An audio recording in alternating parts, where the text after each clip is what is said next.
প্রিয় ছাত্রছাত্রীরা, আমি সোমা চক্রবর্তী চলে আসলাম আরেকটি নতুন ভিডিও নিয়ে তোমাদের কাছে। আজকে আমি পড়াবো তৃতীয় শ্রেণীর পরিবেশ। তৃতীয় শ্রেণীর পরিবেশের আজকে আমি দেখো কি কি পাতা পড়াচ্ছি। 4 ও 5 পাতা।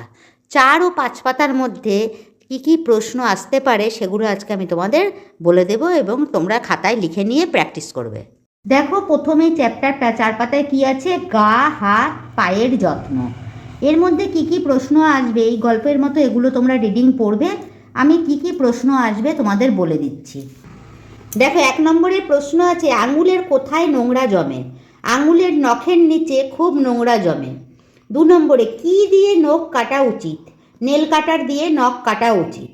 নেল কাটার কথাটি কি শব্দ? 3 নম্বরে এসছে, এটি একটি ইংরাজি শব্দ। আর 4 নম্বরে আর কি দিয়ে নখ কাটা যায়? ব্লেড ও নরুন দিয়ে নখ কাটা যায়। নরুন হচ্ছে দেখবে ব্লেডের মতনই, যেগুলো দিয়ে আগেরকার দিনের ঠাকুরদা দাদুরা দেখবে নরুন কথাটা আছে, সেটা দিয়ে নখ কাটতো। তাই ব্লেড ও নরুন দিয়ে নখ কাটা যায়। এখন কিন্তু নরুন আর বিশেষ একটা দেখা যায় না। ব্লেড দিয়ে সাবধানে নখ কাটা উচিত কেন? ব্লেড খুব ধারালো, তাই সাবধানে নখ না কাটলে আঙ্গুল কেটে যেতে পারে। তাই ব্লেড দিয়ে খুব সাবধানে নখ কাটতে হয়। কান ও নখ ছাড়া শরীরের আর কোথায় কোথায় নোংরা জমে? হাতে ও পায়ে। এছাড়া শরীরের যেখানে চামড়ার ভাঁজ পড়ে সেখানেও নোংরা জমে। শীতকালে 7 নম্বর প্রশ্নে দেখবে লেখা আছে, শীতকালে পায়ের কোথায় কোথায় নোংরা জমে? পায়ের পাতায় ও গোড়ালিতে নোংরা জমে। 8 নম্বর, পায়ের পাতা ও গোড়ালিতে নোংরা জমলে কি হয়? চামড়া কেটে যায়। দেখতে পেয়েছো, এই 8টা প্রশ্ন এই পাতার থেকে আছে। এবার পরের পাতাটা আবার আমরা পড়বো, সেইটার ওপরে এখানে দেখো এইটা পড়লে তারপরে কি কি প্রশ্ন পাবো সেটা আমি আবার লিখেছি। 9 নম্বর প্রশ্নে দেখো, শীতকালে কি ফাটে ও কেন ফেটে যায়? শীতকালে পায়ের পাতা ফেটে যায়, নোংরা জমার পরে পায়ের পাতা ফেটে যায়। 10 নম্বরে, নোংরা জমা জায়গাগুলো কিভাবে পরিষ্কার করবে? সাবান দিয়ে নোংরা জমা জায়গাগুলো পরিষ্কার করে ধুতে হয়। সাবান মাখার পর হাত দিয়ে ঘষে ঘষে ধুয়ে নিলেই চামড়া পরিষ্কার হয়ে যায়। 11 নম্বরে দেখো কি আছে, কখন তেল মাখলে ভালো হয়? পা সাবান দিয়ে ধুয়ে তারপরে তেল মাখলে ভালো হয়। নিয়মিত কি করা উচিত? নিয়মিত মাথা, গা, হাত, পা পরিষ্কার করা এবং নখ কাটা উচিত। নিয়মিত নখ কাটবে কেন? নিয়মিত নখ না কাটলে নখগুলি বড় হয়ে যায় এবং তাতে ময়লা ঢুকে যায়। খাবার সময় ওই ময়লা পেটে চলে যায় এবং শরীর খারাপ হয়। তাই নিয়মিত নখ কাটা উচিত। দেখেছো কিভাবে প্রশ্নের উত্তর লিখতে হয়? আমি কিন্তু প্রত্যেকটা প্রশ্ন প্রত্যেকটা চ্যাপ্টার খুঁটে খুঁটে পড়ে তোমাদের জন্য প্রশ্ন তৈরি করে দিয়েছি। 14 নম্বরে দেখো, কান ও নখ ছাড়া আমাদের দেহের কোথায় কোথায় নোংরা জমে? আমাদের হাতে ও পায়ে এবং যেখানে চামড়ার ভাঁজ থাকে সেইখানে। এছাড়া পিঠে, ঘাড়ে, কানের পিছনে এবং কনুইতে নোংরা জমে। দেখতে পেয়েছো, এই 14টা প্রশ্ন পুরো চ্যাপ্টারের যে আছে গা হাত আর পায়ের যত্ন, এখান থেকে এই এতটা ভালো করে পড়লে, এই প্রশ্নগুলো পড়লে খাতায় লিখে দেখবে সব তোমরা পেরে যাবে। দেখো পরে হচ্ছে শূন্যস্থান কি কি আসবে এই চ্যাপ্টার থেকে তোমাদের বলে দিচ্ছি। দেখো আমি তৈরি করেছি, ড্যাশ নখের নিচে খুব নোংরা জমে। কার নখের নিচে? আঙুলের নখের নিচে। উত্তর লিখবে আঙুলের নখের নিচে খুব নোংরা জমে। ফাঁক পূরণের উত্তরগুলো আমি বসিয়ে দিচ্ছি। ড্যাশ কথাটির অর্থ হলো নখ। নেল কথাটির অর্থ হলো নখ, এটা সবাই তোমরা জানো। যা দিয়ে কাটা হয় তাকে বলে কাটার। যা দিয়ে আমরা কোনো কিছু কাটি তাকে বলে কাটার।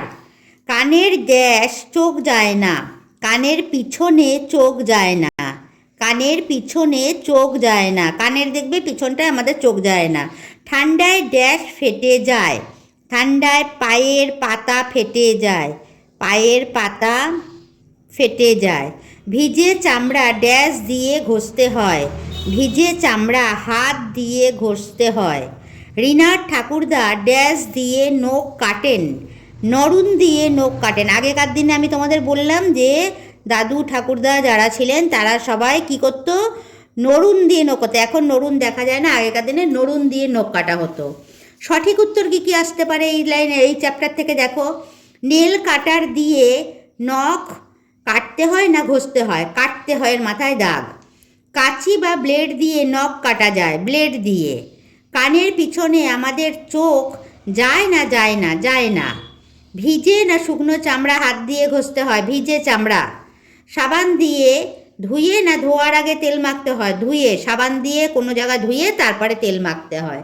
দেখো সঠিক উত্তর আর ফাঁক পূরণ আমি তোমাদের দিয়ে দিলাম। দেখো এইবার এই যে চারটা আছে, এই চারটের উত্তরগুলো কি হবে আমি তোমাদের বলে দিচ্ছি।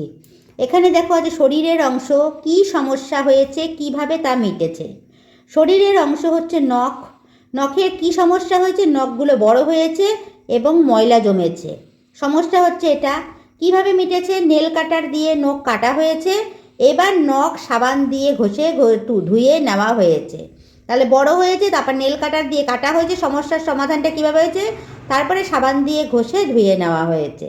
মাথা, মাথায় কি সমস্যা হয়েছে, মাথার ভিতরে ময়লা জমেছে, তা কিভাবে মেটাবো, কিভাবে মিটেছে তা, সাবান ও শ্যাম্পু দিয়ে মাথায় লাগিয়ে কিছুক্ষণ বাদে ধুয়ে ফেলা হয়েছে। দেখতে পেয়েছো? তারপরে হচ্ছে গা, গায়ের চামড়ায় যেখানে ভাঁজ থাকে সেখানে ময়লা জমেছে, গায়ের চামড়ায়, সেটাকে কিভাবে আমরা মেটাবো সেই সমস্যা, ছোবড়া বা জালি দিয়ে ঘষে পরিষ্কার করা হয়েছে। তারপরে আছে হাত পা, পায়ের পাতায় ময়লা জমে ফেটে গিয়েছে, পায়ের পাতায় ময়লা জমে কি হয়েছে, ফেটে গিয়েছে। কিভাবে এই সমস্যা মিটবে, সাবান মাখার পর ধোয়া হয়েছে পায়ের পাতা, পায়ের পাতা ধোয়ার পর ভিজে চামড়া ঘষে নিয়ে পরিষ্কার করা হয়েছে। দেখতে পেয়েছো কীভাবে চার্টের উত্তরগুলো হবে, তোমরা ভালো করে দেখে নাও খাতায়, তারপরে টোকো ভালো করে, তারপরে না দেখে মুখস্থ করে সব কোশ্চেন অ্যান্সার, ফাঁক পূরণ, সঠিক উত্তর, ইভেন যে চার্টের যে উত্তরগুলো সেগুলো মুখস্থ করে লিখে ফেলো, দেখবে তোমাদের আর কোনো সমস্যা থাকবে না।